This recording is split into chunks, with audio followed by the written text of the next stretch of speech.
안녕하세요. 강월구의 쉬운 강의를 진행하고 있는 강월구입니다. 여러분들 그동안 잘 지내셨어요? 제가 강의에 앞서서 그냥 말씀을 드리자면 제가 이 강의를 왜 하는 걸까 이런 생각을 해봤어요. 저는 원래는 이제 폭력예방 통합교육 그 강의를 더 많이 알리고 또 이런 강의를 통해서 저한테 강의 의뢰가 많이 들어오면 좋겠다 이렇게 생각하고 시작을 했는데 그게 그렇게 생각만큼 쉽지는 않아요. 그래서 그 효과는 뭐 아직은 별로 없는 것 같고요. 다만 어떻게 생각했냐면 혹시라도 누군가 저의 강의를 어, 들으신다면 또 들어서 뭔가 생각할 계기가 됐거나 아니면 새로운 생각을 이렇게 받아들이신다면 참 좋겠다 이런 생각을 합니다. 그래서 이런 유튜브 강의가 제가 이제 뭐 저 나름의 목적을 가지고 시작하긴 했지만 크게 봐서는 이런 유튜브를 통해서 모든 사람과 소통하고 또 지식을 같이 나누는 이런 좋은 통로라고 생각을 합니다. 오늘은 여성 친화 도시에 대해서 좀 하려고 합니다. 제목을 모두가 행복한 여성 친화 도시라고 잡았어요. 왜냐하면 여성이라는 게 들어가 있지만 결국은 남성, 여성, 뭐 어르신, 아이 모두가 다 행복해지고자 이런 여성 친화 도시를 하는 거거든요. 그래서 이렇게 제목을 잡아봤습니다. 저는 여성가족부 권익증진 국장을 했고요. 한국여성인권진흥원 원장을 했습니다. 현재는 폭력예방교육 전문 강사로 활동하고 있고요. 또 법무부 성희롱, 성폭력, 고충심의위원회 위원도 하고 있습니다. 우선 여성 친화도시 관련한 강의는 진행을 이렇게 하겠습니다. 먼저 여성 친화도시 개념을 살펴보도록 할 거고요. 그리고 여성 친화도시 5대 목표를 좀 볼 거예요. 그리고 여성 친화도시가 왜 나오게 됐는지 배경을 살펴보고 그 배경에는 제가 계속 강의를 했듯이 차이와 차별 또 젠더 이야기, 성인지 감수성 이런 얘기들을 좀 나눌 겁니다. 그리고 성차별 현황을 좀 보도록 하려고 해요. 그 다음에 춘천 사례를 좀 볼 건데요. 이 강의를 제가 춘천시의 여성친화도시 시민참여단이 강의를 부탁해서 하는 거거든요. 그래서 강원도 이야기 또 춘천시의 이야기가 좀 나올 겁니다. 그리고 시민참여단을 어떻게 해야 될지에 대해서 좀 나눠보려고 합니다. 이 강의를 들으시는 분들이 어떤 분일까를 생각을 해봤습니다.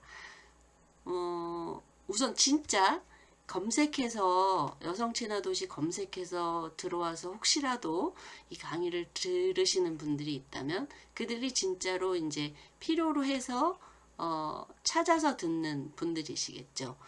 그렇지 않고 또 많은 분들은 저를 아는 지인들이 이렇게 그래도 어떤 강의를 강월구라는 사람이 할까 해서 들어오시지는 않을까 이런 생각을 해보고요.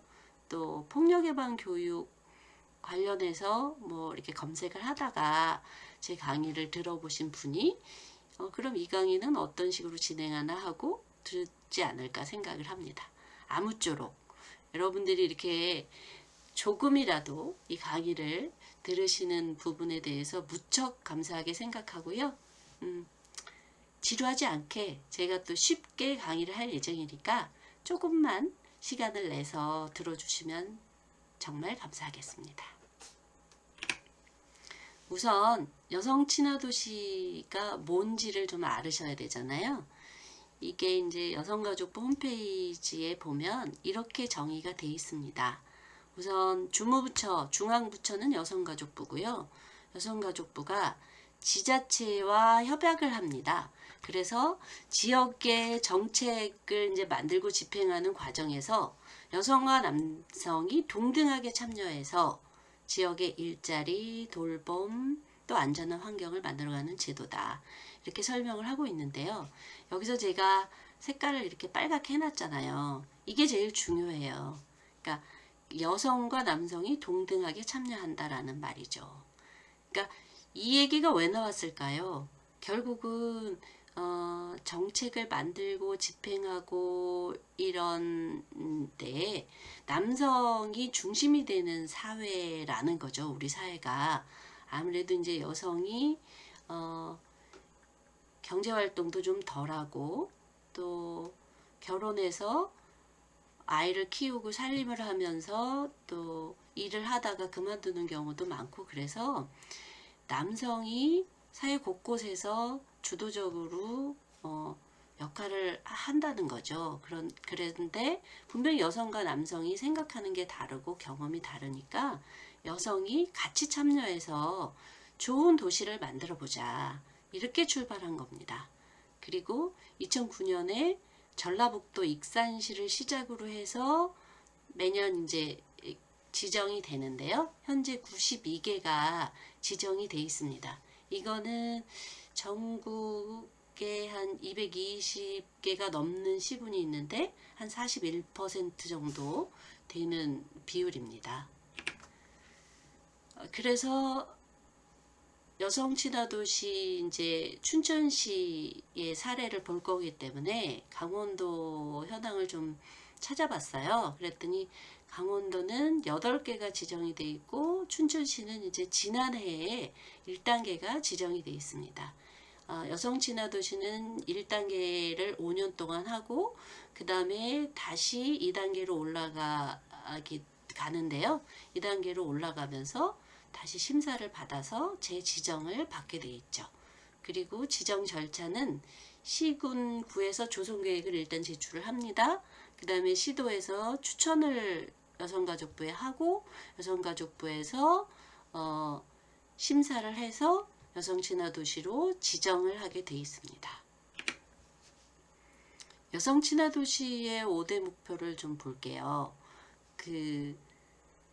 성평등 정책 추진 기반을 구축을 먼저 하고 그 다음에 여성의 경제사회 참여 확대를 하고 그 다음 가족 친화 환경을 조성하고 지역사회 안전 증진, 여성의 지역사회 활동 역량 강화 이렇게 5개로 목표가 설정이 되어 있습니다. 이 전체가요 사실 어떻게 보면 여성가족부에서 하고 있는 일이라고 생각하셔도 됩니다. 그러니까 여성의 경제 참여를 확대하고 그 다음에 여성 가족부가 들어와 있잖아요. 그러니까 가족이 잘 살게 되는 이런 가족에 관련된 이런 목표도 있고요. 그 다음 지역사회 안전이 바로 폭력 예방에 해당하는 내용입니다. 5대 목표를 조금 살펴볼게요. 성평등 정책 추진 기반을 만들어야 된다. 추진 기반이 뭘까요? 법을 만들고 지자체에서는 이제 조례를 만들게 되겠죠. 그리고 담당 부서를 만들고 그 다음에 지역 여성 참여를 보장하는 거버넌스를 만든다. 거버넌스라는 단어가 많이 쓰이는데 사실은 무슨 말인지 좀 금방 와닿지는 않아요. 그죠? 그래서 거버넌스를 제가 찾아봤더니 그 이전에는 어떤 행정관이 주도해서 어떤 정책을 만들고 집행을 했다라고 하면 이 거버넌스의 의미 안에는 행정을 하는 이런 지자체뿐만이 아니고 민간, 기업이나 시민단체, 시민들이 함께 협력해서 어떤 행정을 펴나가는 이런 걸 거버넌스라고 표현을 하더라고요. 그리고 이제 성평등 정책의 이제 대표적인 게 성별로 어떤 정책이 성별로 어떤 영향을 미칠까를 평가하는 게 있고 또 성인지적인 관점에서 예산을 만들고 성인지 통계를 작성하는 게 있습니다. 그리고 이런 거를 하기 위해서는 기본적으로 주축이 중심 역할을 또 공무원이 해야 되죠. 민간과 함께. 그래서 공무원의 성인지력 향상 교육이 들어가 있습니다. 두 번째, 여성의 경제사회 참여 확대는 어떤 내용이냐면요. 일단 여성이 취업하고 창업을 많이 하자 이 얘기인데, 특히 이 지역에서 해야 되는 거기 때문에 지역에 활성화된 산업이 있잖아요. 그 지역 산업과 연계된 그런 일자리를 위한 직업 훈련이나 취업, 창업을 지원하고, 또 지역 내에 가까운 일자리를 발굴해서 여성이 이제 경제적으로, 사회적으로 활동을 더 많이 하게 하자, 이런 얘기죠. 그리고 여성이 일을 더 많이 하기 위해서 협력 체계를 구축을 해야 된다. 그리고 여성을 고용을 좀 늘리고 고용 안정 목표를 공시하는 이런 내용이 들어가 있습니다. 세 번째가 이제 안전에 대한 얘기고, 범죄 예방, 폭력 예방에 대한 얘기죠. 그래서 각종 위험으로부터 안전한 지역 환경을 조성하는데, 특히 여성이나 사회적 약자에는 어떤 사람이 들어가 있을까요? 아동도 들어가고 어르신도 들어가고 뭐 장애인도 들어갈 수 있겠죠. 이런 약자들의 통행 특성을 반영한 이동 여건을 만들고, 그리고 여러 가지 이제 도시의 시설이 있잖아요. 도시 기반 시설, 여러 사람이 이용하는 시설, 그다음에 사는 곳, 이런 데에 사회적인 안전장치를 마련한다. 그리고 안전을 이제 환경도 만들어야 되지만, 그 사람 스스로 어떤 대응 능력, 안전에 대한 의식도 높아져야 되고, 그 안전에 대한 역량을 강화시키는 이런 얘기도 있습니다. 근데 여기에서 제가 아쉽게 생각하는 건, 어떤 안전한 환경을 만들고 안전한 하기 위한 어떤 힘을 기르는 것도 중요하고, 그런데 여기에 어떤 의식이 바뀌어야 되는 이런 게 좀 빠진 것 같아서 그게 좀 안타깝습니다. 이 의식이 향상돼야 된다는 거는 이를테면 성인지 감수성을 높인다거나 아니면 성평등 의식을 높인다거나, 그래야 어떤 이 안전에 대한 것도 보장이 되거든요. 네, 그런 의식에 대한 얘기가 좀 빠져 있죠. 그리고 네 번째는 가족 친화 환경을 만드는 겁니다. 그러니까 이제는 이제 가족이라는 공동체가 굉장히 중요하잖아요. 그런데 가족이 계속 유지가 되려면 일자리 환경이 양성평등해져야 된다는 거예요. 그래야 여성이 경력을 단절하지 않고 계속 유지할 수 있고, 또 그리고 일도 하고 가정도 잘 유지를 하려면 일, 가정 양립이 되는, 이걸 워라밸이라고 하죠. 그런 워라밸 문화가 정착이 돼야 된다는 거고, 직장에 들어가서도 여성 친화적인 근무 환경, 좀 더 중립적으로 얘기하면 성평등한 근무 환경이 조성이 돼야 되겠죠. 그죠? 이런 거를 실천하는 기업들이 있습니다. 그래서 가족 친화 기업을 이제 인증을 하죠. 그래서 이런 기업이 확대돼야 된다는 얘기가 있고, 그 다음에 이제 가족 얘기를 하면서 여성가족부에서 주로 또 하는 게 그 돌봄이 있어요. 특히 아이돌보미 사업 같은 거 여성가족부가 하고 있거든요.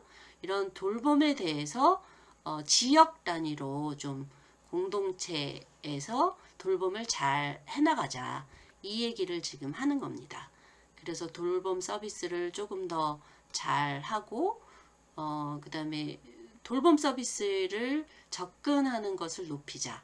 그리고 지역 단위의 이제 마을 단위, 공동체 단위의 돌봄을 좀 늘려보자, 이런 얘기가 있습니다. 다섯 번째는 여성의 지역사회 활동 역량을 강화하는 거예요.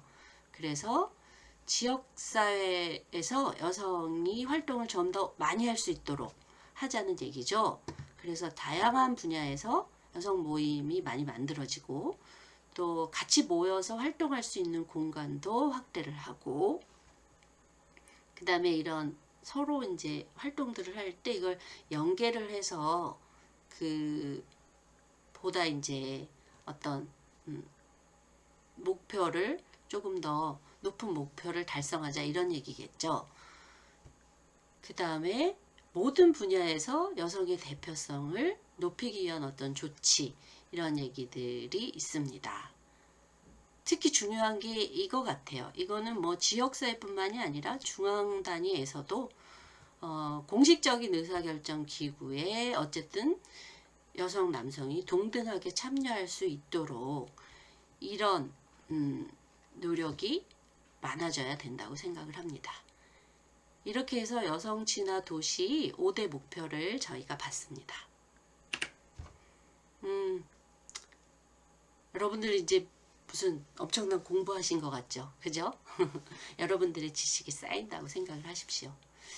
그러면 본론으로 좀 들어가 보겠습니다. 왜 명칭이 여성 친화 도시인가? 궁금하지 않으세요? 여러분들 한번 생각해 보십시오. 왜 그럴까요? 이게 남성 친화 도시면 안 되나요? 제가 생각하기에는 왜 여성 친화 도시가 나왔냐면요. 기본적으로 성차별을 전제를 하고 시작하는 거예요. 성차별을 누가 차별을 받느냐 하면 여성이 받는 거죠. 남성보다. 그래서 이 사회의 약자가 남성보다는 여성이라는 데서 여성 친화 도시가 나오게 된 겁니다. 그러니까 남성 친화 도시면 불행하게도 안 되죠. 그런데 왜 여성 친화 도시냐라는 반발이 사실 있어요. 그렇잖아요. 뭐 편가르기 하는 것 같기도 하고 또 개인의 경험에 따라서 왜 여성이 차별을 받느냐. 나는 내가 남성인데 내가 오히려 집에서 차별받는다. 뭐 이런 얘기들 많이 하시잖아요. 농담으로라도 많이 하세요. 그러니까 인정을 안 하시는 거죠. 여성이 사회의 약자라는 걸. 그래서 이런 반발도 있기 때문에 저는 이게 여성 친화 도시라는 게 어떤 정책의 그 이름이에요. 네이밍인데 이걸 쉽게 바꿀 순 없죠. 그런데 그 앞으로 내세우는 거는 이런 걸 좀 내세워 보자 이 얘기입니다. 그래서 성평등 도시 또는 모두가 행복한 도시로 전면에 좀 내세우고 그래야 여성 친화 도시를 조성하고 그걸 추진하는 게 잘 되지 않을까 이런 생각이 저는 듭니다. 그리고 실제로 여성 친화 도시가 이름만 여성이 대표로 들어갔지 사실은 여성이 약자여서 좀 평등한 위치로 올려지면 그게 결국은 남성도 같이 행복하고 가족이 모두 행복한 그런 도시를 만들자는 게 이 목적이에요. 그래서 정책 이름을 여성 친화 도시를 쉽게 바꾸진 못하지만 그 안에 있는 의미는 성평등 도시를 만들고 모두가 행복한 도시를 만든다는 거에 여러분들이 이해를 하셨으면 좋겠습니다. 그럼 이제 성차별을 얘기했잖아요. 성차별이 분명히 존재하는 사회이기 때문에 성차별을 없애자는 게 여성 친화 도시의 목표라고도 할 수 있거든요. 여기서 차별을 얘기를 할 때 우리는 차이를 먼저 얘기를 해야 됩니다. 차이는 다르다는 거잖아요. 그러면 우리는 무엇이 다를까요? 무수히 많은 것들이 우리는 다릅니다. 남자냐 여자냐 성별 다르죠. 생긴 외모도 다 다르죠. 생각도 다 다르고 가치관도 다 다릅니다. 연령 다르죠. 학력, 소득, 주거 형태, 결혼했냐 안 했냐, 장애 여부, 뭐 그 다음에 더 글로벌하게 가자면 나라도 다르고 인종, 피부색 다 달라요. 이렇게. 그런데 이 다르다는 거, 차이가 바로 옳고 그름, 맞냐 틀리냐로 결정이 되나요? 그거 아니라는 거죠. 그래서 차이는 그냥 차이일 뿐이에요. 너와 내가 다르다는 것 뿐이에요.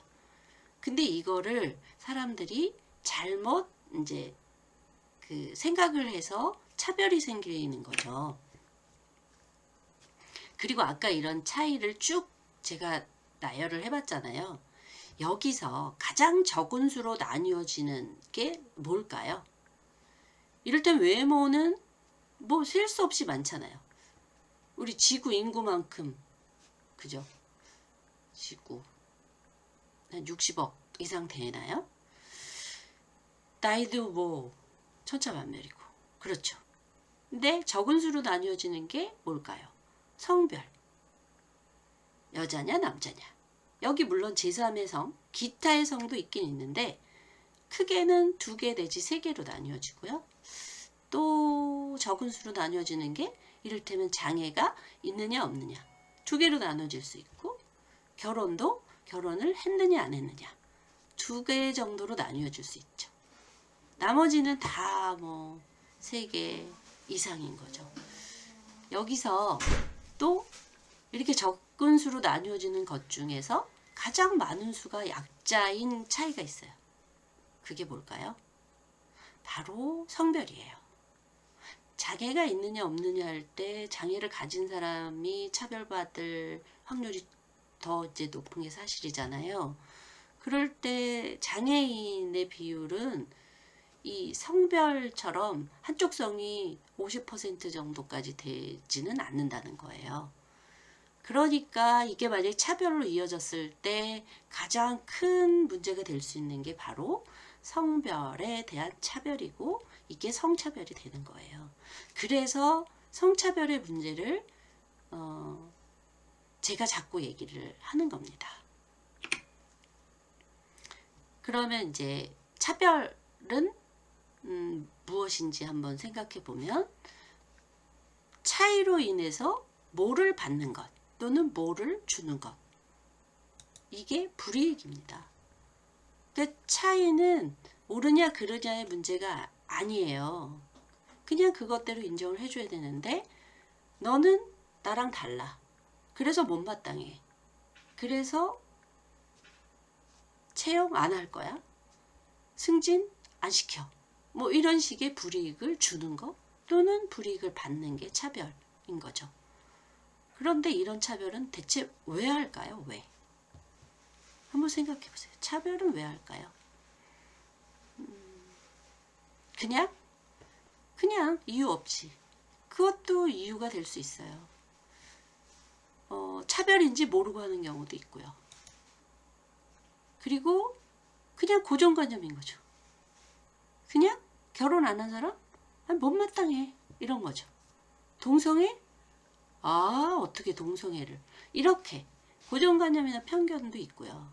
그 다음에 아까 불이익 얘기를 했는데, 누군가는 상대방을 차별해서 내가 이익을 갖기 때문에 차별을 할 수도 있는 거거든요. 그리고 또 차별을 함으로써 너는 나랑 달라. 그리고 내가 너보다 잘났어. 내가 너보다 괜찮아. 내가 너보다 힘이 있어. 그런 거를 과시하고자 차별을 하기도 하지 않나. 저는 이렇게 생각을 합니다. 그럼 이제 제가 아까 가장 많은 비율로 약자가 되는, 차별을 받을 가능성이 있는 차별이 성차별이라고 그랬잖아요. 이게 왜 생길까요? 왜? 이 앞에서도 제가 얘기했지만 그 중에 이게 제일 큰 것 같아요. 너무나 익숙해요. 여자? 이래야 돼. 남자? 이래야 돼. 여기에 어긋나면 무슨 여자가 그래? 무슨 남자가 저렇게 소심해? 이렇게 얘기가 나오면서 그냥 못마땅하니까 에이 저 남자 안 되겠어. 저 여자 안 되겠어. 이렇게 해서 차별이 생기는 된다고 저는 생각을 합니다. 이게 성별 고정관념이고, 이걸 풀어서 하면 여자는 뭐뭐 해야 된다, 남자는 뭐뭐 해야 된다 인 거죠. 그래서 여러분 떠오르는 뭐 여기 형용사가 있나요? 떠오를 거예요. 여러분들이 많이 들어왔거나 또는 이런 생각을 갖고 있을 수도 있고요. 그죠?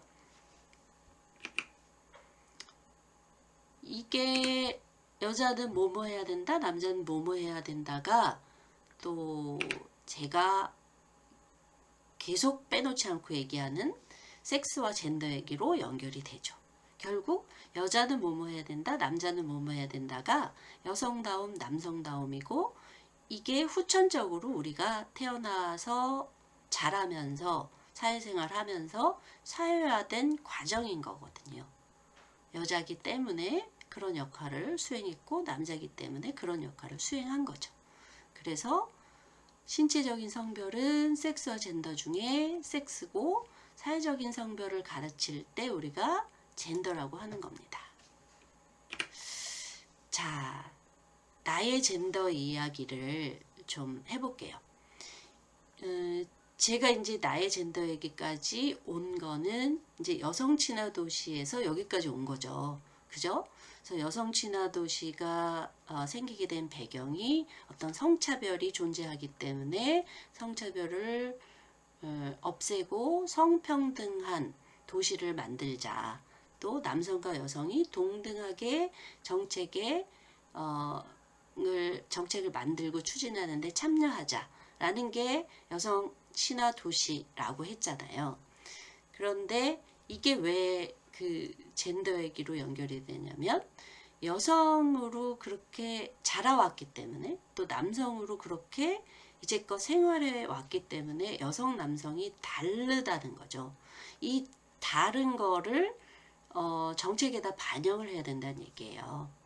그래서 저의 이제 젠더 얘기를 해보면, 저는 굉장히 그 시대에 좀 드문 집이었어요. 그래서 우리 집은 굉장히 민주적이고 정말 평등한 집안이었어요. 그래서 제가 집에서 아니 여자가 이런 소리를 전 단 한 번도 들은 적이 없어요. 우리 집은 음식이나 어떤 간식을 나눠줄 때도 아들이 둘 있고 딸이 둘 있었는데 다 똑같이 나눠줬어요. 그러면 좀 우습기도 하죠. 저보다 7살이나 많은 제일 큰 오빠가 저보다 훨씬 체격도 있고 훨씬 잘 먹을 수 있잖아요. 그런데 맨 처음부터는 똑같이 나눠요. 처음엔. 그리고 나중에 엄마가 저희한테 이렇게 얘기해요.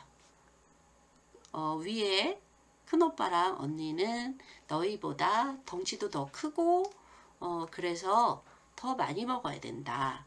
그래서 조금 더 주려고 한다. 그러니까 그렇게 하는 거 괜찮지? 라고 이해를 시키고 조금 더 주는 거예요. 저희 집은 그랬어요. 그런데 학교 딱 나가보니까 이게 상황이 다른 거죠. 특히 우리 때는 반장은 남자가 하고 부반장은 여자가 했어요. 그리고 회장은 남자, 부회장은 여자. 제가 배운 거로는 이해가 안 되는 거죠. 그래서 선생님한테 손들고 문제 제기했습니다. 왜 여자는 반장이 되면 안 되죠? 왜 여자는 회장이 되면 안 되죠?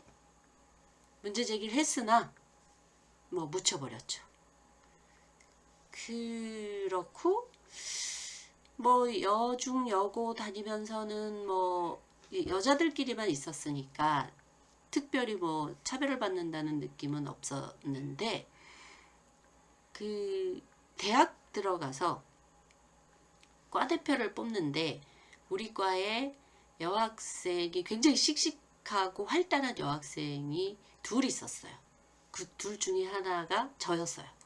그랬는데 그 처음 모임에 와서 모임을 했을 때 위에 이제 조교가 있잖아요. 대학원 선배가 와서 미리 과대표를 내정을 해놨더라고요.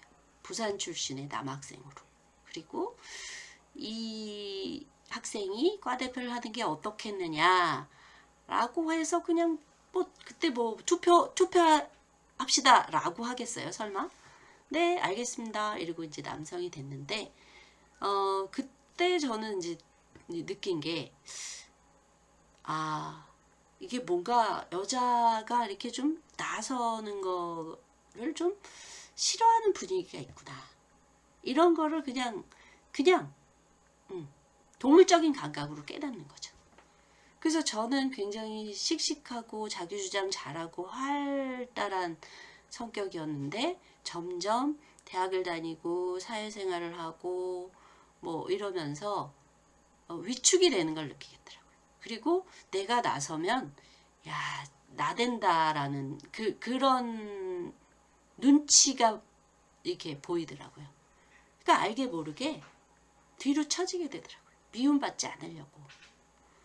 그래서 뭐 그러다 보니까 승진도 늦어지고, 뭐 남성들이 더 중요한 자리에 가고 뭐 그렇게 되더라고요.